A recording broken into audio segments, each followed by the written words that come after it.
Been deployed with the Army quite a few times, more so than a lot of people know because I don't let on about a lot of the deployments, but there have been a lot of deployments. And oftentimes the Army was embedded with us. Just off the top of my head, I can remember being in Somalia. Anybody remember the movie Blackhawk Down? Blackhawk Down. So I was there with the Army during that whole mess. And some of the folks that I actually worked directly with were there when the actual helicopters went down. I actually left right before that happened. I requested to get out of there, man, because I had just come off another deployment in the Middle East, and I was like, when they had me in Somalia, the reason was just it didn't make sense to me. They sent me over with one piece of equipment because no one else knew how to work this piece of equipment. I'm like, man, you got to be kidding me, man. So when I got to Somalia after I stayed for a while, I got a hold of a colonel, ranking guy in the military. Explained the situation to him. Explained to him I had just come off back-to-back deployments.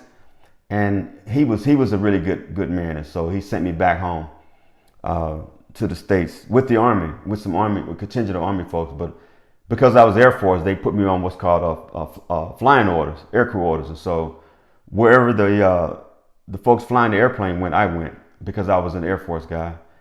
And even being in the midst of Somalia, I can remember the Army being embedded there with us. I can remember, man. Day in and day out, all you hear was gunshots in Somalia. Because the Somalis would try to take pockshots at us. We were on the airfield, being Air Force. Our job was to control the airfield. But the Somalis would take pockshots at us because there was a housing area on one side of the airfield with all these old rundown buildings and stuff, and shot up and everything. And it'd be the Army that go up and get them, man. Anytime some shots rang out, we would just point to the direction, man, where it was coming from, and the Army guys went over and handled business, man. You know what I'm saying?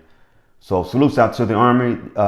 You folks have something to celebrate. You should be thankful and grateful and proud to wear that uniform. And so hold your chest out high and hold your head up high when you march down those roads of DC on Saturday.